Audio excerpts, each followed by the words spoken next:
تر کوم ځای پورې خبرې اورېدې وي، خو خیر په شارټ کټ کې به بېرته د سر نه شروع کړم. بیا هم ټول د سلامونه نیکې هیلې.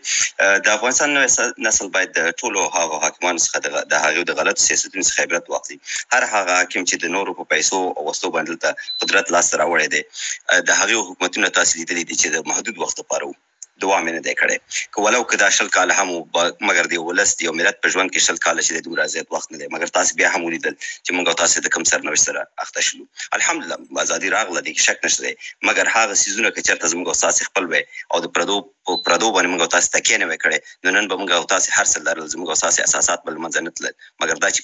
پردو راوړي د هغوی د خپلو ګټو دپاره جوړ کړي، د هغوی په تلو سره هر څه موږ له لاسه ورکړل. نو دا د ځوان نسل دپاره یو عبرت دی چې باید واخلي. باید موږ او تاسو پر خپلو ځانونو باندې تکیه وکړو، په خپل ولس باندې تکیه وکړو، په خپلو ملي اجناسو، په خپلو ملي امکانات چې موږ او تاسو لرو دا په کار باندې واچوو. لکه څنګه چې نور ملتونو د صفر څخه شروع کړي و، موږ او تاسو باید هم د صفر څخه شروع کړو. هیڅ یو هیواد موږ او تاسو زموږ او تاسو هیواد نه جوړوي. هیڅ یو اشغالګر موږ او تاسو ته ترقي او آبادي او پرمختګ نه راوړي.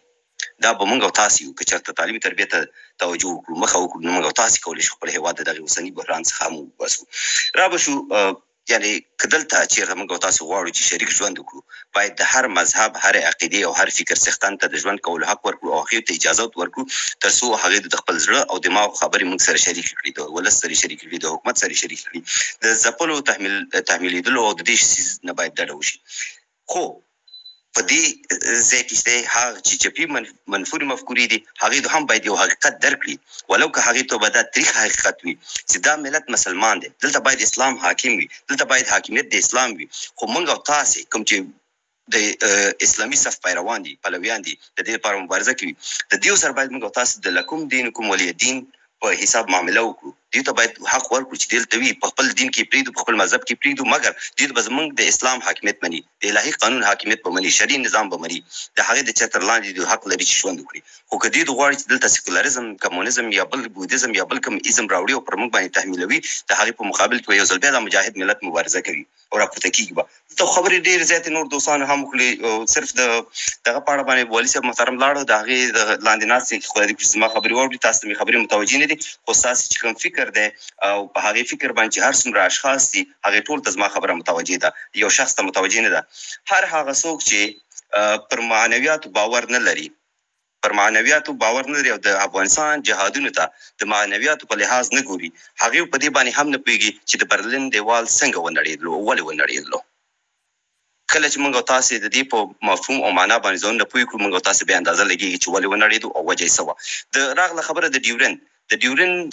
کوزه غاړه چې دی، هم داسې خلک موجود چې هغه وخت هم د نجیب سره او د نور سره معاملې کولو، دغه کولو او په ولس کې چې یو قسم ته درس پیدا کړی. که چېرته دا څیزونه نه وي، نو کېدای شي موږ هغې نتیجې ته هم رسېدلی وی. متاسفانه چې لکه دلته څنګه پلورل شوي ضمیرونه وو، هلته هم و هغه وخت. را به شو دلته بل ډاکټر صاحب حیدر او ډاکټر صاحب بارز چې هم کېدای شي ناست وي لاندې،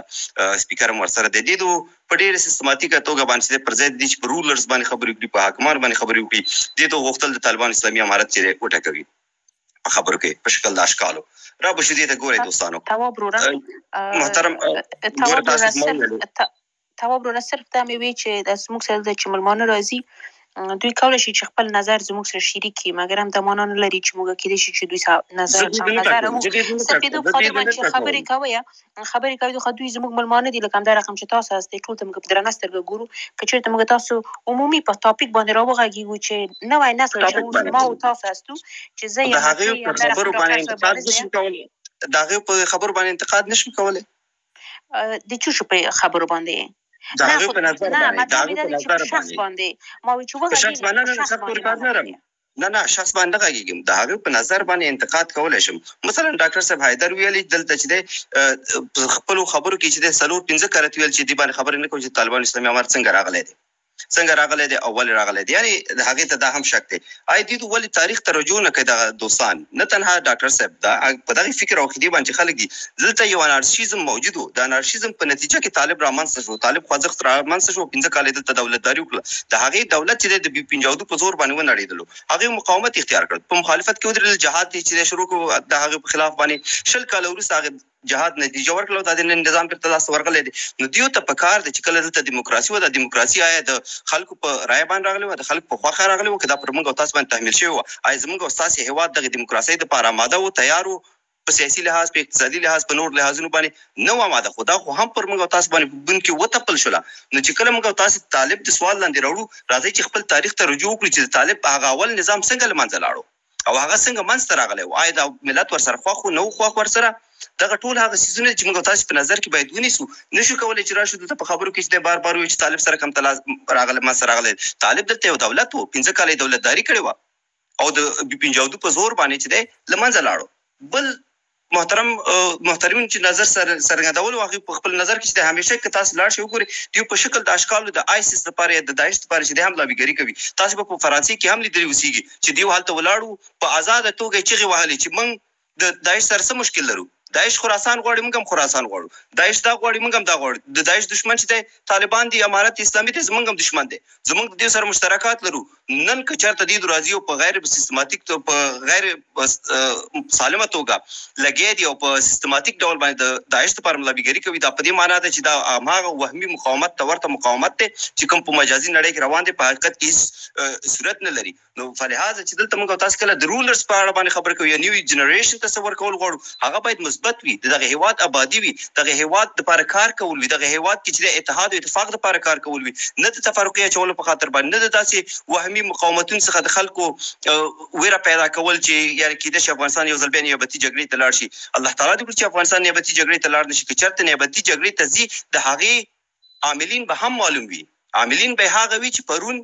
د کمونیزم په خوا کې ودرېدل په 13 کلونو کې چې د غرب په خوا کې او د امریکا په خوا کې ودرېدل هم دیو بچ د دې په خاطر باندې د خپل افغان سیاسي رقیب په مقابل کې وسن لري توان نه لري نو د نور پیسو ته ضرورت لري د نور اسلحو ته پیجاوت ته ضرورت لري د یو ځل بیا کومه معاملې کوي خو افغان ملت باید خوشحال شي لور د سيري و پیژنې ساسي په وینو باندې د صد معاملې ونکړلې دا نن په ترکیه کې تاسو ګورئ په نور هیوادونو کې تاسو ګورئ د ټوله د افغانستان سرمایه وستلې ده مګر زه او ته بل هر افغان چې د ذلت ژوند لرو آیا د دومره مرستې چې دلته راغلي په دې باندې افغانستان لس کرته نشي جوړېدلی نشو آبادېدلی د ځوان نسل باید فکر وکړي د دې خلکو د حمایت څخه باید نور لاس واخلي دغه کوم څه چې اوس راغلي دي موږ تاسو په ټول افغانستان باندې حاکمیت لري څنګه کولای شو چې دغه کې اصلاح رامنځته کړو څنګه سالمې نیوکې په امارت اسلامي باندې کولای شو همیشه هم کړی دي بیم پکو دا زموږ مسلم حق دی مګر د تخریب څخه باید لاس واخلو که چېرته تر څو پورې دغه د تخریب سیاست موجود وي موږ تاسو خو ورځ نشو لیدلی د څومره دوستان چې دلته ناست اکثره په خارج کې ژوند کوي آیا تاسو ټول غواړئ چې تاسو اولادونه په خارج کې لوي شي آیا غواړئ چې تاسو نوسی په خارج کې لوي شي سو جنریشن به موږ تاسو خپل نسل افغان وساتلی شو یو جنریشن دویم جنریشن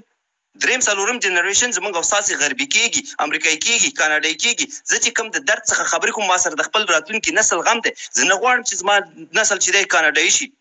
زه غواړم چې زما هیواد آباد وي آزاد وي مستقل وي امن وي چې زه خپل کورنۍ بیرته افغانستان ته وسم په یو آزاد افغانستان کې ژوند وکړم یو پرمختللی افغانستان کې ژوند وکړم په والله العظیم کې د طالب لپاره لابیګری کوم د یو سالم افغانستان لپاره کوم د یو پرمختللی افغانستان لپاره کوم چې هغه زما د دود کلچر مطابق وي هغه زما د دین او عقیدې مطابق وي دغه سیس لپاره مبارزه کوم نو راځي چې لاسونه سره یو کړو دغه کې کمیان دي خاصیان دي مشکلات دي هغه ورته په ګوته کړو د تخریب څخه لاس واخلو آیا په دې 13 کالو کې موږ تاسو داسې نظام لرو چې په ټول افغانستان باندې حاکمیت ولري نه ملارلو کوم چې مثبت نقطې دي هغه را واخلو کوم چې منفي دي هغه اصلاح کړو د اصلاح لپاره باید کار وکړو نور څنګه لرم الله تعالی مخ او خوشاله لره ډیر مننه سلامت سي تاسو برو ډیره زیاته مننه تاسو نه هم چې په دې سپیس کې زموږ سره ګډون وکړل اگه اجازه سره مننه تاسو سره بله زه تاسو سره تاسو خبرې منم چې نوی نسل باید کوشش وکړي چې د اصلاح لپاره باید کار وکړي هغه څه شی چې زموږ تاسو نیکونو همدا رقم زموږ تاسو پلارونو پکې شتون درلودله یا پکې رښتیا چې اشتباه کړي دي دغه نه ډېر څه زده کړو ضرور نه دی چې که چېرته زما پلار په یو حزب کې و باید حتما اولاد هم په هغه حزب کې باید مخته راشي یا هغه کومې کړنې چې کړې وي او کومې اشتباهات چې کړي وي هغې ته باید ادامه ورکړي دا زما لکه یو نوی نسل یا یو نوی ځوان غوندې دا زما نظر دی که چېرته زما پلار پرون په یو حزب کې و ضرور نه دی چې زه باید همغه حزب طرفداري وکړم صرف دو په خاطر باندې زما پلار په هغه حزب کې و نو د دغه شیانو که چېرته موږ تاسو د نوی نسل لاسونه واخلو که چېرته پرون مثال تاسو ته ووایم په یو حزب کې که د نن ورځ د عطا زوی وي یا د احمد شاه مسعود زوی وي یا د همدا رقم د دوستم زوی وي که چېرته هغوی دې ته متوجه شي چې زموږ پلانونو یوه اشتباه کړی دی یا د کوم کارونه چې کړي دي دغه اشتباه وای دغه ښه و دغه بد و زما فکر سره دغه نوی نسل ډېر څه زده کولی شي موږ تاسو ډېر پرمختګ کولی شو د دې نه چې موږ تاسو کینو چې هغه کوم غلط کارونه چې شوي دي مخکې د هغې نه طرفداري وکړو صرف د دوی په خاطر باندې چې هغه غاړو ځان وښیي چې والله دا خو وا زما پلار یا دا خو وا زما نیکه د دوی په خاطر باندې زه طرفداري کوم نو زه فکر کوم د نوی نسل باید دغې ته متوجه شي او متوجه شوی هم دی د دوی خاطره چې اوس هغه کسان چې مخکې په واک کې وو هغوی ته اوس لکه همدا رقم چې دغه ورور چې ووی تواب ورور هغې ته اوس څوک کوشش نه کوي چې یا غوږ ورته ونیسي یا هغې ته کوشش نه کوي چې نور لابي څوک ورته وکړه د هغوی وخت تېر شوی دی نو زه ډېره زیاته مننه کوم همدا رقم د خپلو ټول درنو مېلمنو نه دلته زه ډاکټر صاحب باره زه به تاسو 2 دقیقې وخت درکړم دوی خاطر ډېر زیات میسجونه ماته راځي